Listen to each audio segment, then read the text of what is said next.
Abra sua Bíblia comigo em 2 Pedro, segunda epístola do apóstolo Pedro, capítulo 1. 2 Pedro, o capítulo é o 1. Os versículos são o 10 e o 11.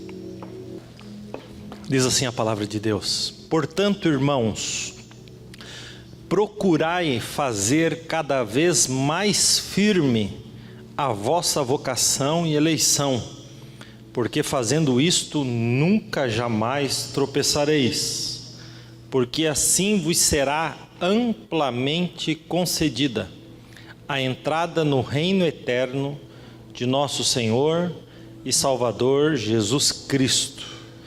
Na versão NVI diz assim: Portanto, irmãos, empenhem-se ainda mais para consolidar o chamado e a eleição de vocês, pois se agirem desta forma, jamais tropeçarão, e assim vocês estarão ricamente providos quando entrarem no reino eterno de nosso Senhor e Salvador Jesus Cristo. Amém. Pode tomar seu assento.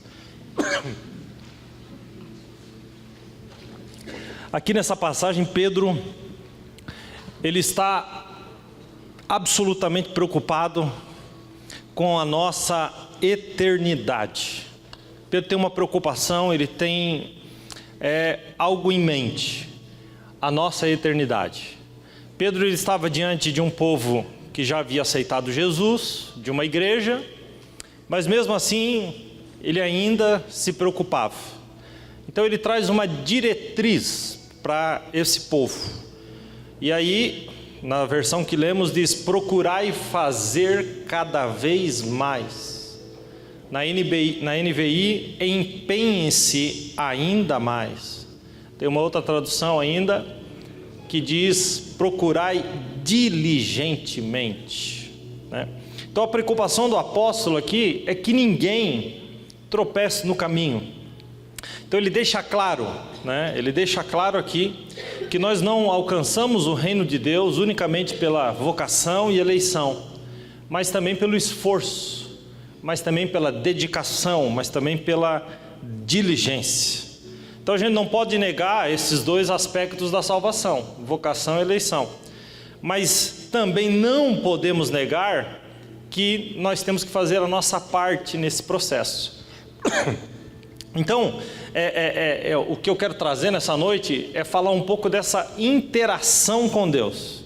Nós precisamos interagir, responder, né? Então, na nossa cabeça, muitas vezes, o conceito da graça, de que Jesus fez tudo por nós, nos leva a não fazer absolutamente nada.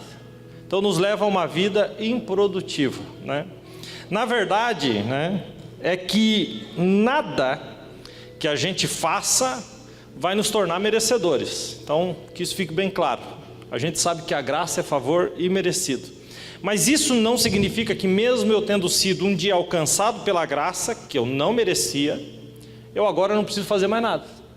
Não é isso. Não é isso a expectativa. Então nós sabemos que as obras não nos salvam. Isso é um fato.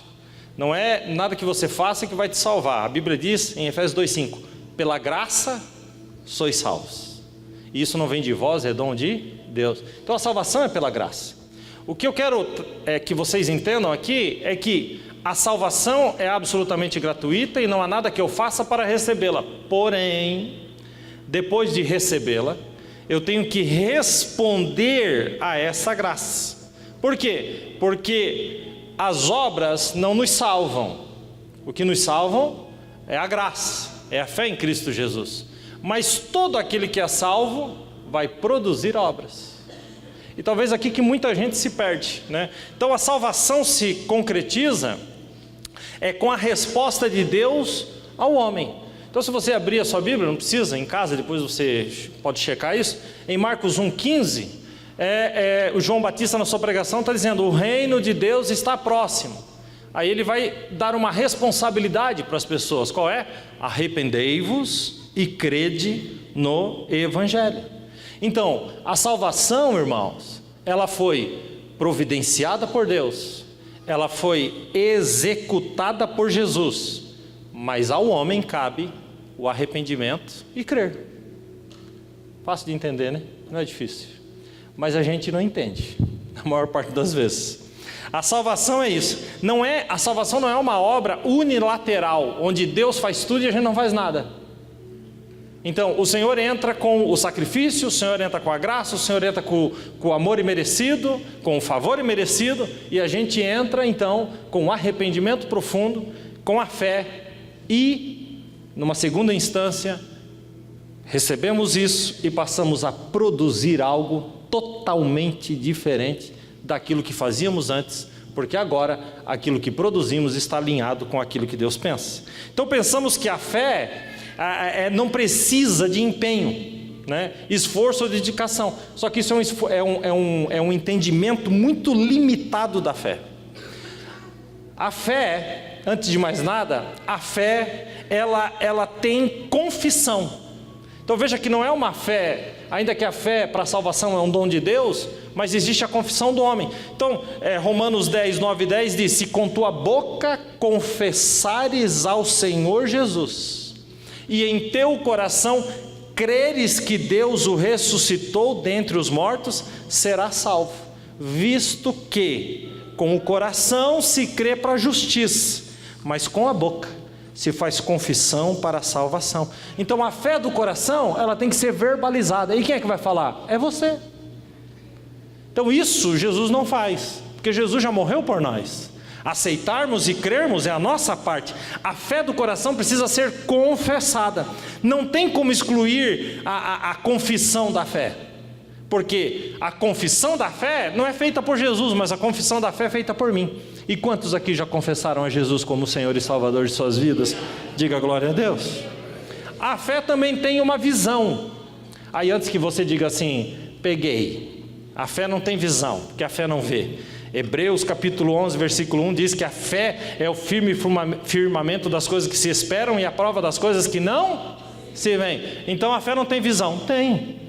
Não se vê com olhos naturais, porém a fé enxerga o sobrenatural. É por isso que o próprio Hebreus, o próprio capítulo 11, mas no 27, falando de Moisés, diz que Moisés deixou o Egito temendo a ira do rei, porque ficou firme vendo o invisível. Então a fé tem uma visão. Qual é a visão da fé? Ver o invisível, ver o que ainda nem aconteceu, mas ter a certeza de que está logo ali na frente. Então a fé tem uma visão. A fé vê a materialização da promessa antes que a promessa aconteça. Então a fé tem uma visão, tem a capacidade de enxergar o que ainda nem aconteceu. Agora, a fé também tem as obras como consequência. Então se a gente lê Tiago 2, a gente vê que Tiago esclarece dizendo que Raabe, a meretriz, foi justificada pela fé e pelas obras. Que obras são essas? Obras como consequência da fé. Então Tiago fala no 2,26, porque assim como o corpo sem o espírito está morto, assim também a fé sem as obras é morta. Então a gente começa a entender que esse assunto, ele é extremamente importante. Você não foi salvo, querido irmão e irmã que está aqui, para sentar na sua cadeira e esperar Jesus voltar. Você foi salvo e ainda está aqui porque existe um plano de Deus na sua vida para ser concretizado através das suas mãos. Quem está entendendo isso? Então a intenção dessa mensagem de hoje é mostrar essa necessidade das obras como consequência da fé. Por quê? Porque os crentes amam cortar passagens bíblicas pelo meio. Olha essa passagem como é gostosa de ouvir. Efésios 2, 8 e 9 diz assim: porque pela graça sois salvos por meio da fé. Isso não vem de vós, é dom de Deus, não vem de obras para que ninguém se glorie. Não é maravilhoso? É.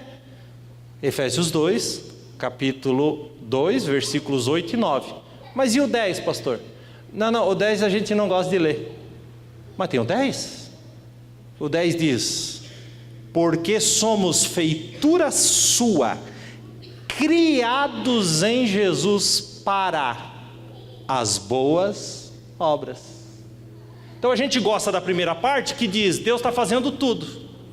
E a gente ignora a segunda parte que o Senhor diz, eu te salvei, eu te lavei, eu te limpei. O que é que você está fazendo em resposta disso? Não, essa a gente não gosta. Por quê? Porque a gente vive num cristianismo onde Deus está atrás de um balcão com cap na cabeça para atender os teus pedidos e ponto final, e a gente agir como se Deus nem existisse.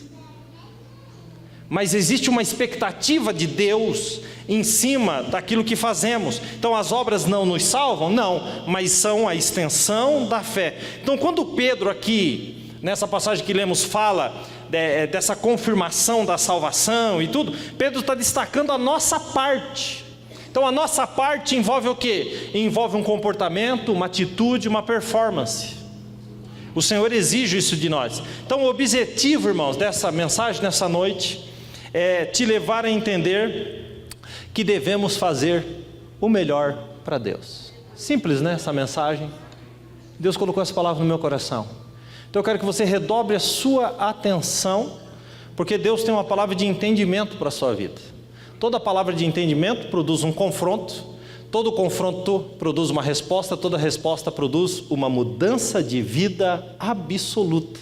E mudança de vida produz salvação, e salvação produz alegria, e alegria produz paz.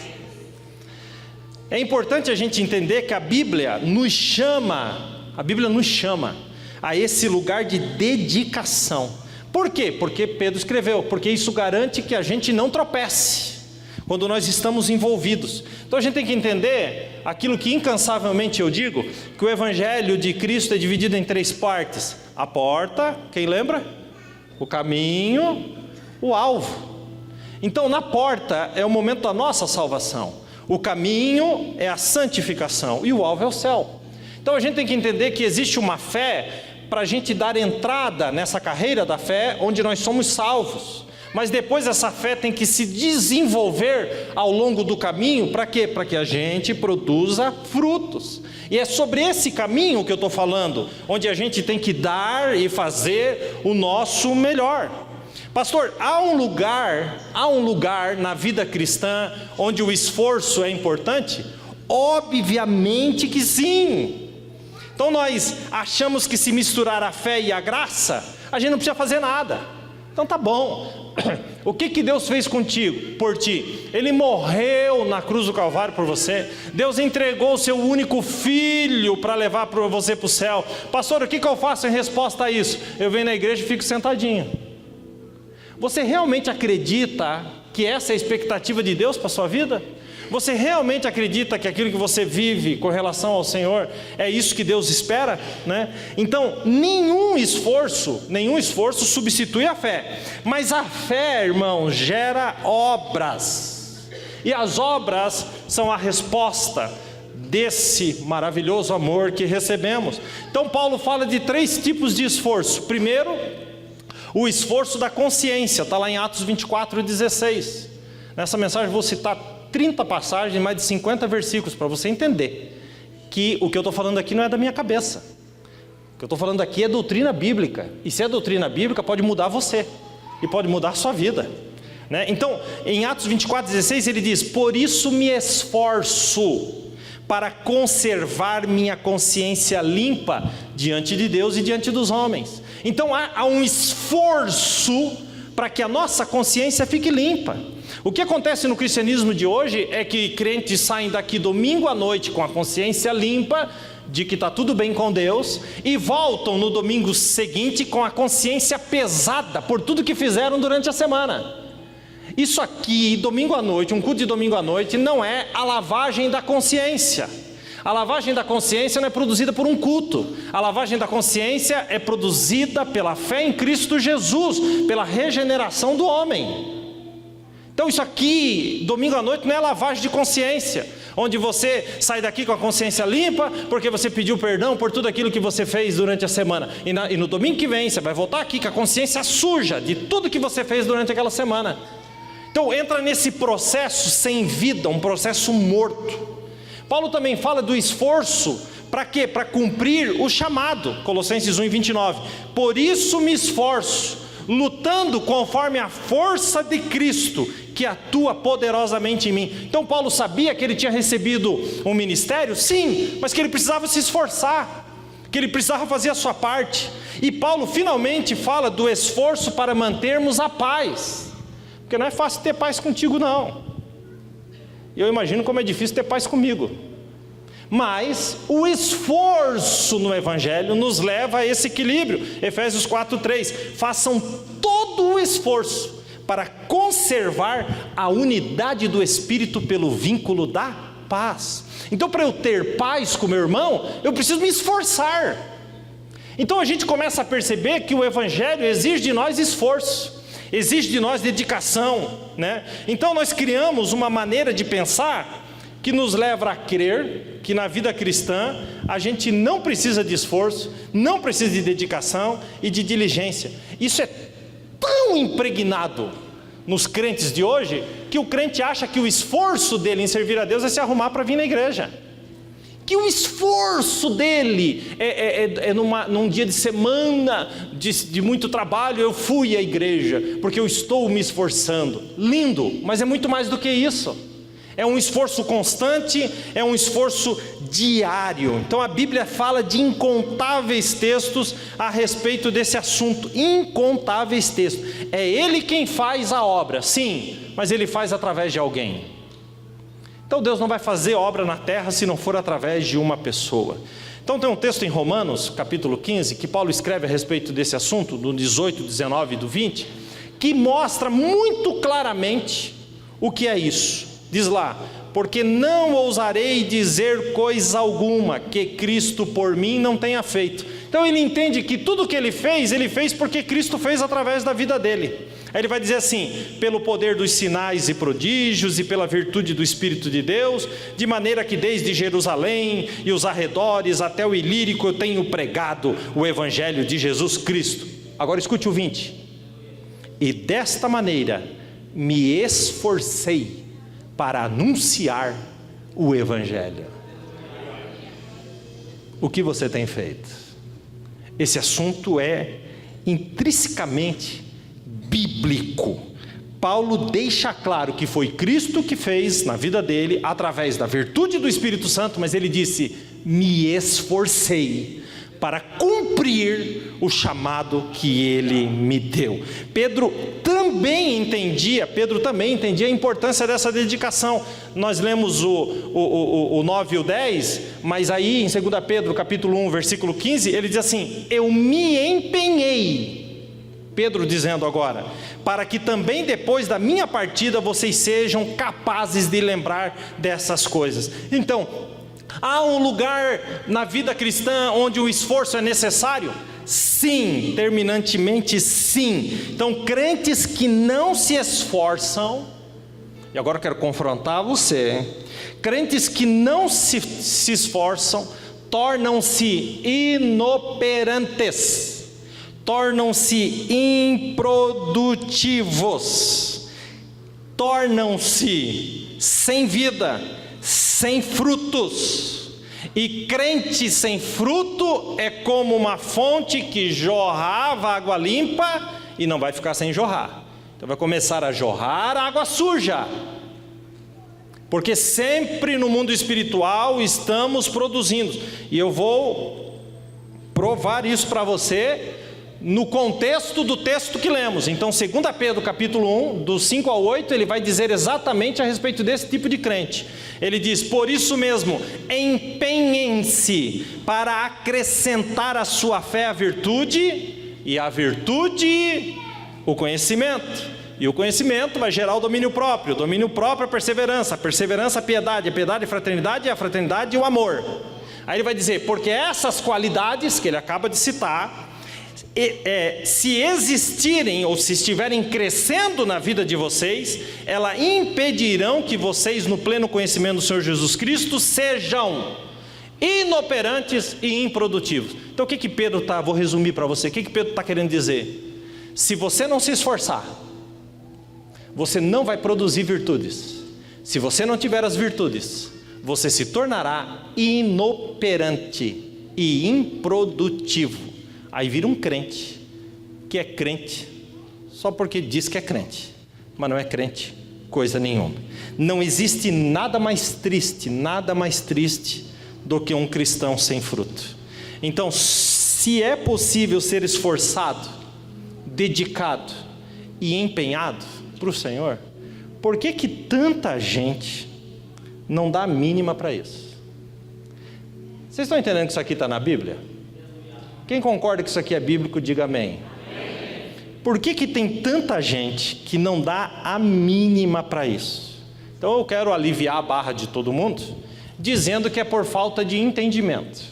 Até o dia de hoje, porque você vai sair daqui hoje entendendo, aí o negócio vai pegar para o seu lado. Então eu vou aliviar a sua barra e dizer que até o dia de hoje foi falta de entendimento. Porque o entendimento errado, gente, leva a uma crença errada.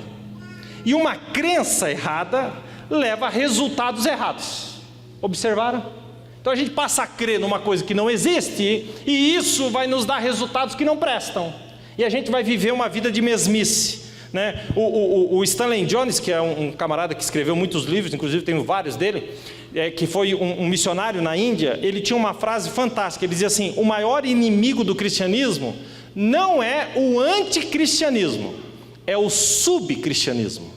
É aquele que é subcristão. Esse é o maior perigo para o cristianismo. Então a gente reduziu, preste bem atenção em nome de Jesus, a gente reduziu o cristianismo a essa vida onde Deus está atrás de um balcãozinho. Quem lembra das mercearias de antigamente, das vendas? Quem lembra?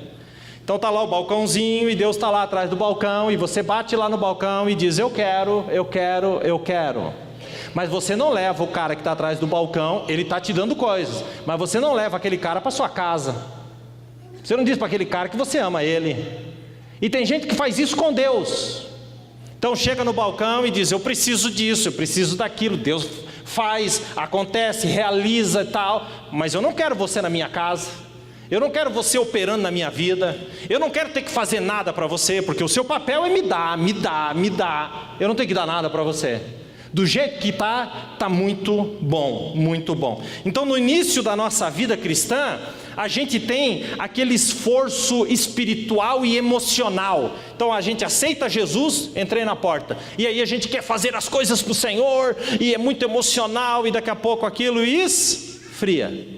Aí a gente caminha um pouquinho, aí a gente vê um novo convertido e diz assim: ei, meninice, eu já fui assim. Não é meninice não. O que ele está fazendo é fruto. É você que deixou de ser menino, de fato, para ser bebê, mas não para crescer. Então a gente volta para trás, né? Depois diminuímos isso tudo por quê? Por conta própria, né? E vivemos só esse evangelho de impacto emocional. Mas não é o que Deus espera de nós. Observe esse texto, preste bem atenção. Esse texto de Hebreus capítulo 6. Ele diz assim no 10: Deus não é injusto, Ele não se esquecerá do trabalho de vocês e do amor que demonstraram por Ele. Então Deus está falando a Bíblia está falando de um povo que trabalhou e que Deus vai recompensar. Aí ele diz assim: queremos que cada um de vocês mostre essa mesma prontidão até o fim, para que tenham a plena certeza da esperança, de modo que vocês não se tornem negligentes. O que o escritor dos Hebreus está falando?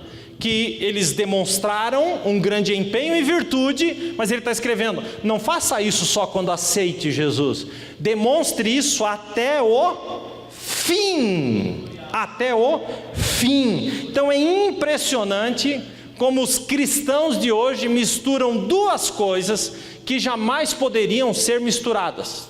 Vou explicar quais são: o ser amado por Deus e agradar a Deus. Deixa eu explicar isso para você entender. Ser amado por Deus, querido, é aquilo que Ele é a nossa posição diante dEle. Ou seja, Deus nos ama a todos de forma igual. Agora, agradar a Deus é completamente diferente, porque tem a ver com essa resposta. Quem aqui é pai? Levanta a mão. Mãe? Então vocês vão entender melhor se eu der esse exemplo, o exemplo dos filhos. Não há nada de bom que os meus filhos façam que fará com que eu os ame mais? Não há nada de ruim que eles façam que eu os ame menos. Agora, se for falar do outro assunto, agradar, aí é diferente. Estou falando de amar. Eu amo, é incondicional. Quem é pai e mãe aqui sabe disso, é incondicional. Está fazendo coisa boa, eu te amo. Está fazendo coisa errada, eu te amo. Agora, no quesito agradar, aí é diferente. Você está fazendo o que me agrada, você está fazendo o que não me agrada. Mas isso não vai mudar o amor, porque o amor é uma coisa e o agradar é outra. Quem entendeu? Então, o tanto que você é amado, por Deus, não tem nada a ver com o seu esforço. Por quê? Porque Ele morreu por você na cruz do Calvário. Ele não precisa provar o amor dele, Ele já provou na cruz. Ele te ama. Agora, o tanto que você quer agradá-lo, aí depende de esforço. Aqui que está a grande diferença. Deus não tem filho predileto. Eu até brinco dizendo, se for para ter, que seja eu então. Mas Deus não tem filho predileto, né? 2 Timóteo 2,4, é o desejo de Deus que todos os homens se salvem. Não tem, né? Porque Atos 10:34 diz lá, Deus não faz acepção de... A gente ama, né? Olha como é gostoso. Mas Ele faz acepção de atitude. Deus não faz acepção de pessoas, porque Ele ama, mas Ele faz acepção de atitude, porque isso tem a ver com agradar a Ele. Vocês estão entendendo isso? Gente, eu estou aqui pregando e orando, falando, Jesus, põe isso dentro da cabeça desse povo. Põe isso dentro da cabeça desse povo, Jesus. Faz o povo entender isso. Então nós somos iguais no amor? Somos. Mas alcançamos níveis diferentes no agradar a Deus. Se você ler Romanos 8:8, diz lá, portanto, os que estão na carne não podem agradar a Deus. Deus ama, Deus morreu, está aqui duas pessoas. Deus morreu pelos dois, Deus ama os dois, Deus quer que os dois se salvem, Deus não faz acepção de pessoa, Deus chama os dois para o reino, tudo certo. Mas agradar a Ele, aí tem a ver com as nossas atitudes. Tem a ver com as nossas atitudes. Então qual a diferença, né, entre o que agrada e o que não agrada a Deus? Qual a diferença? A diferença está no resultado, né? O resultado é que faz. Então Deus não faz acepção de pessoas, mas faz de atitude. O resultado será confirmado pela atitude. Pastor, não concordo que o resultado é diferente para um e para outro. Então o que eu faço com o texto, por exemplo, de Coríntios 9:6, 1 Coríntios 9:6, que diz lá, o que semeia pouco, pouco também? O que semeia muito, muito? O que isso significa? Que a minha atitude vai gerar uma resposta, um resultado diferente. Diferente. Então Ele nos ama iguais? Sim, sem dúvida nenhuma. Mas as nossas atitudes fazem diferença em agradá-lo, e agradar a Ele gerará resultados diferentes na nossa vida.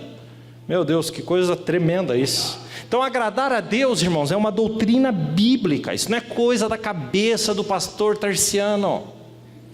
Isso não é o pastor Tarciano que inventou isso aí. Isso aqui está na Bíblia, de ponta a ponta. Qual a razão do nosso esforço? Ser mais amado? Não. Então para que eu me esforço, Senhor? Para agradá-lo, para honrá-lo, para bendizê-lo, para exaltá-lo. Então o que eu faço não é para eu ser mais amado, porque eu não vou ser mais amado do que você, mas eu posso agradá-lo mais do que você.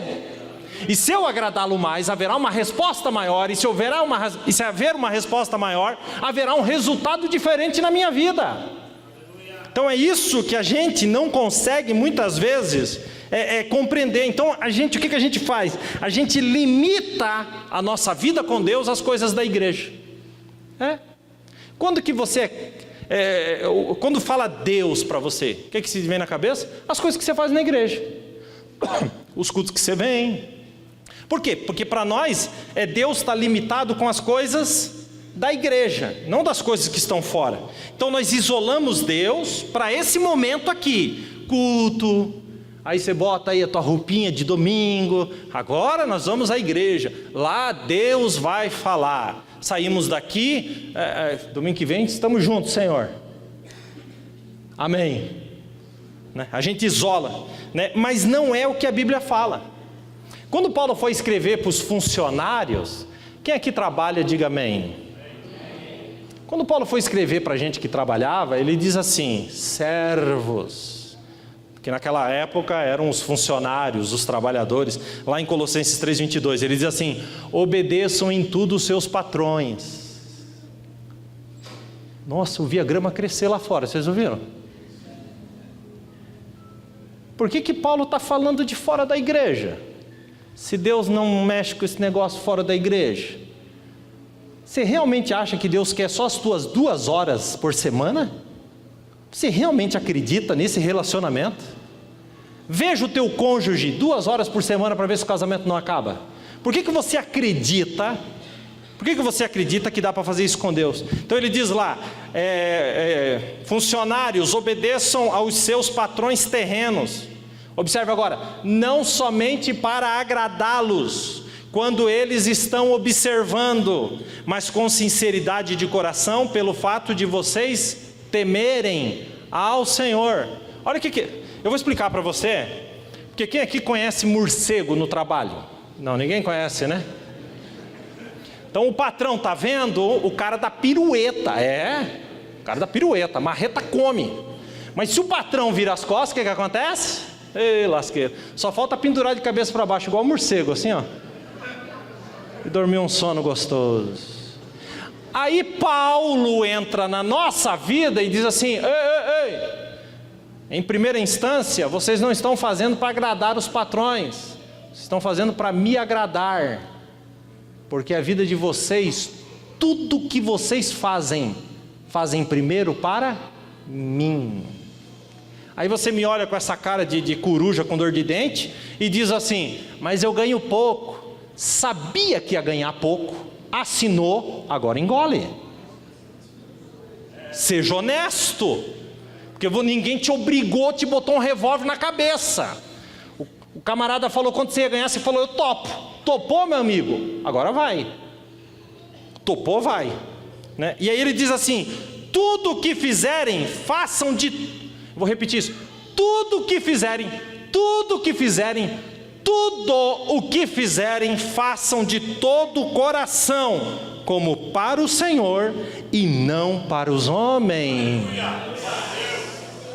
Esse tudo não é igreja não, ou somente igreja.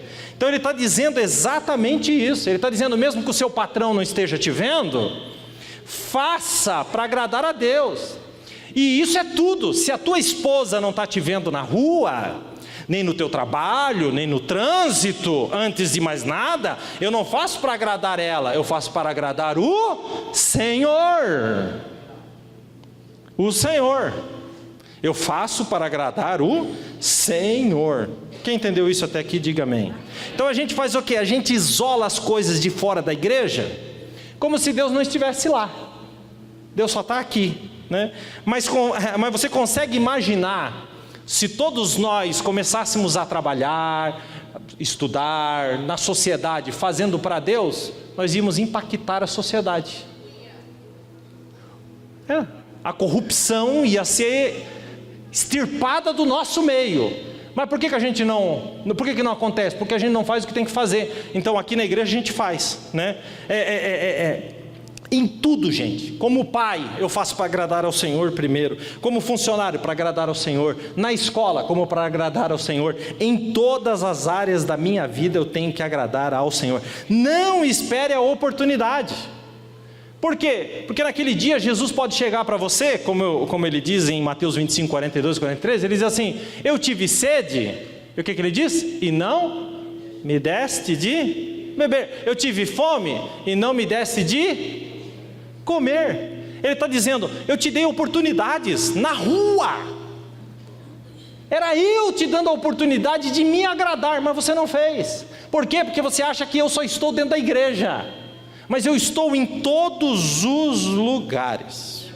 Deixa eu te perguntar uma coisa, preste bem atenção. Se você recebesse uma proposta, segunda-feira, ou mistério, para ganhar o dobro do que você está ganhando, diga glória a Deus, o dobro. O dobro.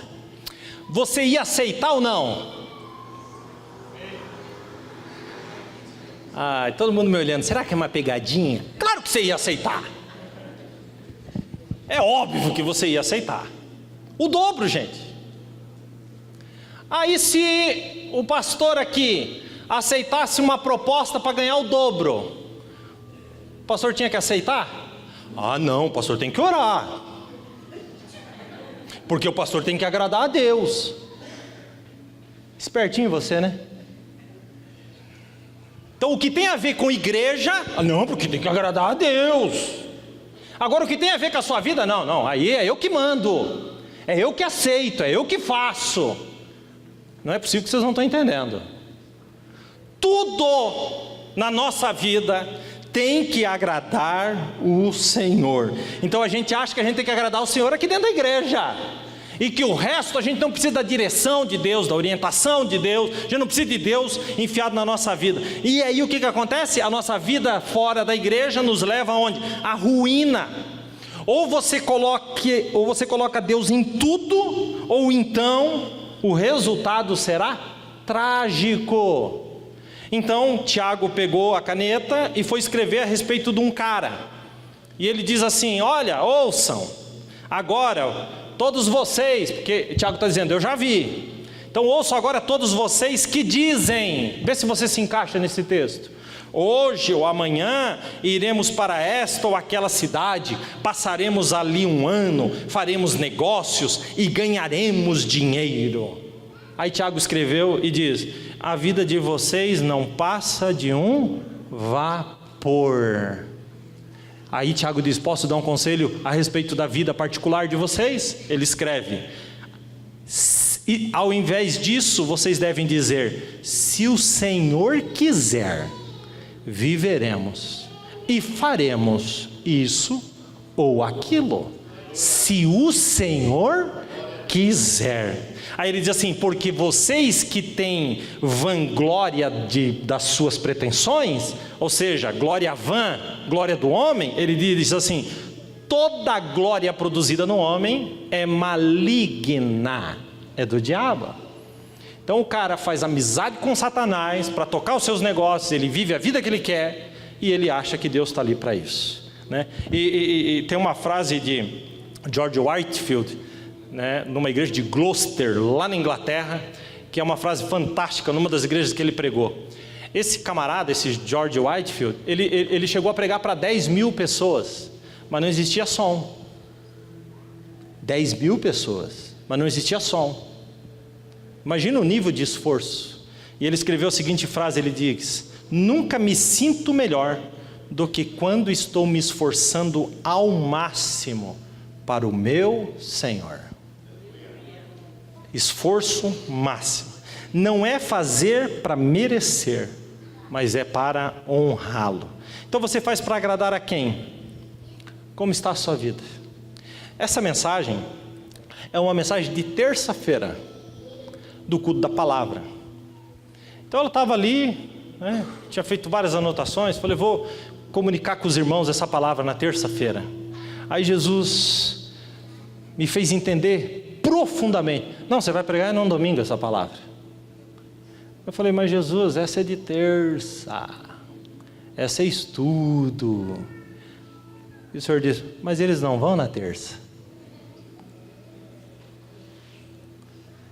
Então você precisava ouvir essa palavra. Por isso eu estou pregando um estudo num domingo.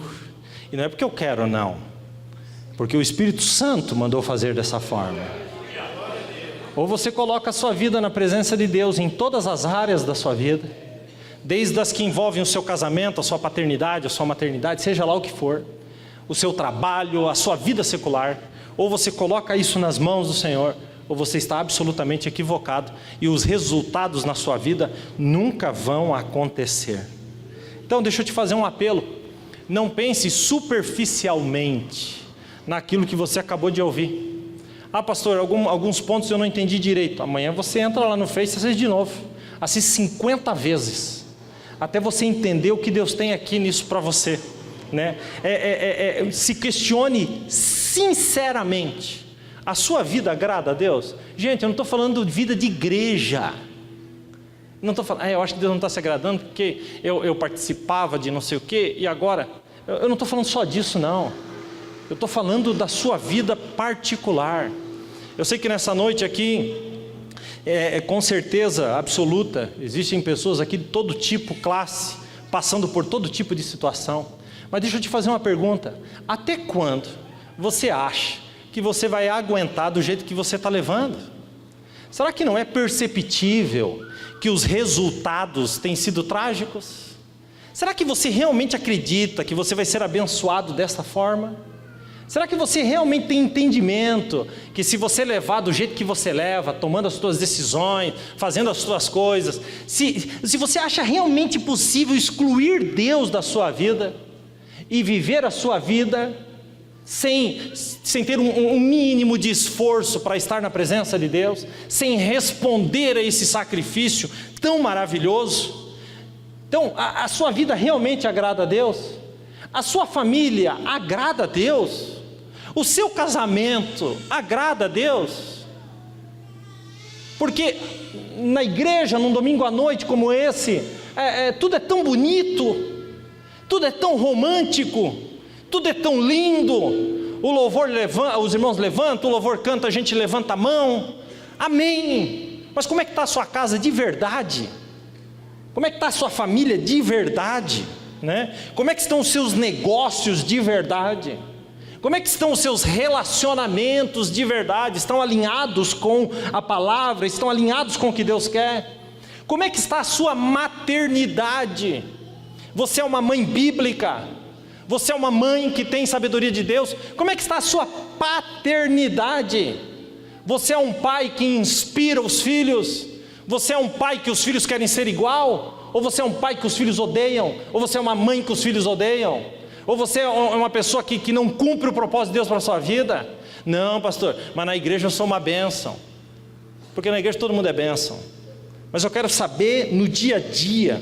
Eu quero saber, não é a paz do Senhor que você dá para os irmãos aqui. Eu quero saber o que você repercute da igreja no WhatsApp, lá dentro da sua casa. As murmurações, as falas. Isso que importa. Então Deus, Ele quer se relacionar com aquele que está lá na sua casa. Observe o que eu vou dizer, já falei isso aqui, repito. Deus não quer se relacionar com o tarciano da igreja. Deus quer se relacionar com o tarciano que ninguém vê.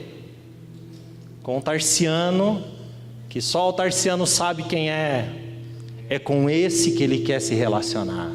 Porque Deus se relacionar com o tarciano da igreja, que maravilha, eu estou aqui de terno, de gravata, né? Não vou dizer cabelo penteado, porque o cabelo já foi, mas com esse é fácil, é maravilhoso. Mas Deus quer se relacionar com aquele que ninguém vê, com aquele que só Ele vê, porque os olhos dele são como chama de fogo. Então eu não sei qual é o teu nível de esforço com o Senhor, mas o Senhor te chama a viver algo novo, algo maravilhoso. Pedro está dizendo, sejam diligentes até o fim, até o fim. Então eu quero que você que é crente faça uma retrospectiva rápida a respeito da sua vida e coloque na balança. Se ontem você era, a gente diz que era mais crente, né? Como se isso existisse. Mas vamos lá. Ontem você era mais crente do que hoje.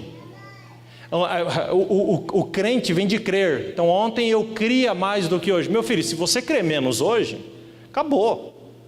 Seu nome não está no livro da vida. Então, mas antes eu tinha mais aptidão. Não sei, pastor, o que aconteceu? É um desânimo. É um desânimo para ir para a igreja. Mas se o seu celular cair no estacionamento, um carro passar em cima, amanhã de manhã você amanhece lá na porta do Móveis Brasília, lá, a Vanessa trabalha aqui, será que eles parcelam um celular para mim? Por quê? Porque não, isso eu não vivo sem, de jeito nenhum, nunca. Gente, meus amados irmãos, Deus deu tudo por nós, e Ele espera tudo de nós. Ele não espera menos, nem metade, nem um pedacinho.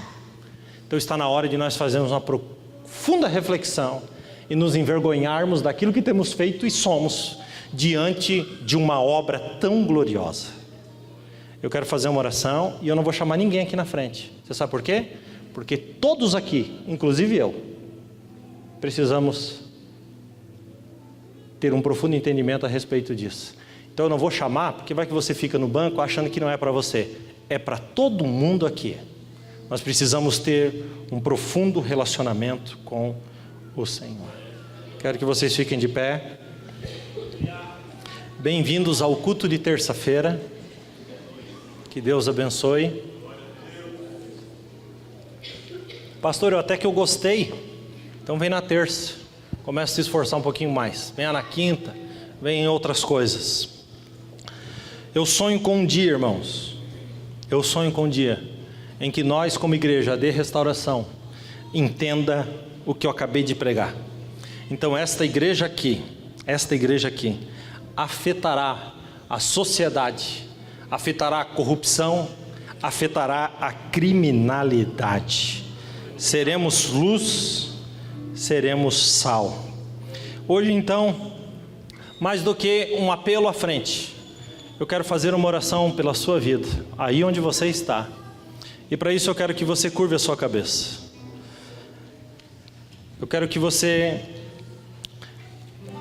entenda que nós temos que dar o melhor para o Senhor, o melhor.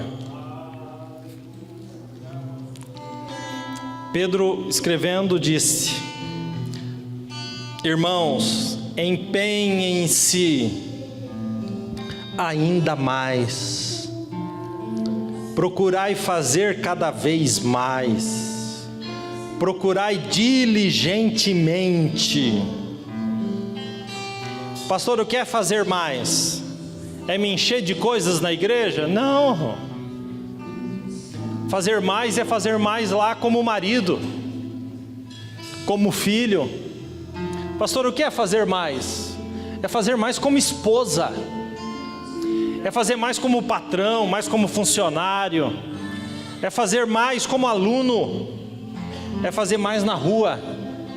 Façam mais, façam mais, façam mais. E o que eu ganho com isso? Pedro escreve: porque se vocês agirem dessa forma, nunca tropeçarão. Por que os crentes tropeçam?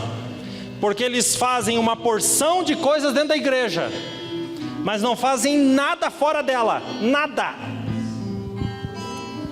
Eu quero que você apresente a sua casa, eu quero que você apresente a sua família, eu quero que você apresente o seu casamento, eu quero que você apresente o seu trabalho, eu quero que você apresente a tua esposa, eu quero que você apresente o teu esposo, eu quero que você apresente os teus negócios, eu quero que você apresente aquilo que Deus colocou na sua mão. Apresenta para o Senhor. Pai, em nome de Jesus, nós te louvamos, Senhor, e nós te agradecemos. Tu és, Senhor, o alfa e o ômega. Tu és, Senhor, o princípio e o fim. Senhor, Tu é tão maravilhoso. Nessa noite, Senhor, eu respondo, Senhor, ao desejo do Teu coração e ministro esta palavra. Senhor, como nós fugimos, Senhor, daquilo que Tu espera de nós. A segunda-feira amanhece e lá estamos nós, Senhor, pedindo que Tu não nos acompanhe, pedindo, Senhor, que Tu não entre no ônibus, não entre no carro, porque somos prepotentes, soberbos e achamos, Senhor, que resolvemos tudo e que as coisas sendo feitas do nosso jeito está tudo certo. Então corrompemos porque o coração do homem, Senhor, só produz pecado.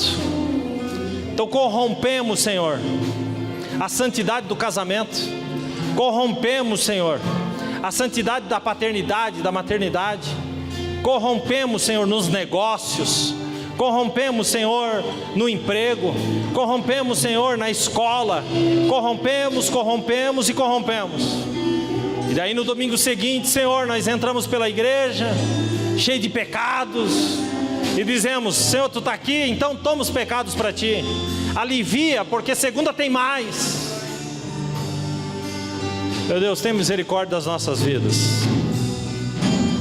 Senhor, nos faça perceber, Senhor, que o Evangelho não é o Evangelho de um Deus que faz tudo e que a gente não precisa fazer nada. Nos faça entender, Senhor, que precisamos nos empenhar, nos esforçar, guerrear, lutar, Senhor, para sermos semelhantes a Ti, para vivermos fora daqui, Senhor, os milagres.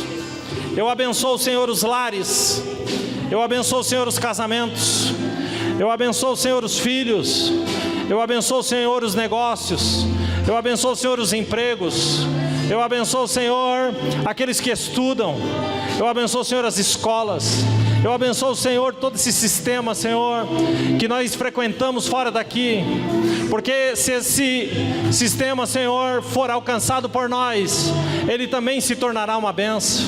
Então o nosso casamento será uma bênção, os nossos filhos serão uma bênção, os nossos empregos serão uma bênção, Senhor, as escolas serão uma bênção, onde quer que a gente colocar o pé será uma bênção.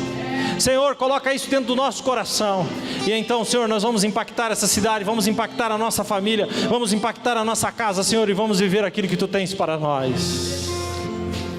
Oh Jesus, recebe, Senhor, daqueles que se arrependem nessa noite o arrependimento, e produza no coração de cada um, Senhor, um profundo desejo de Te servir, Te adorar e Te exaltar.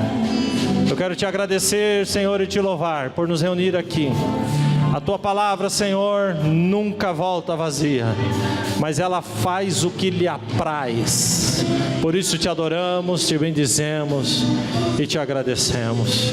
Que essa semana seja uma semana de bênção, seja uma semana de vitória, seja uma semana, Senhor, de frutos para a Tua glória, em nome de Jesus. Quero que você estenda a sua mão. Que o grande amor de Deus, a graça salvadora de Jesus, a comunhão e as consolações do Espírito Santo estejam com você hoje e sempre. E juntos, tenha a melhor semana da sua vida, para a glória de Deus.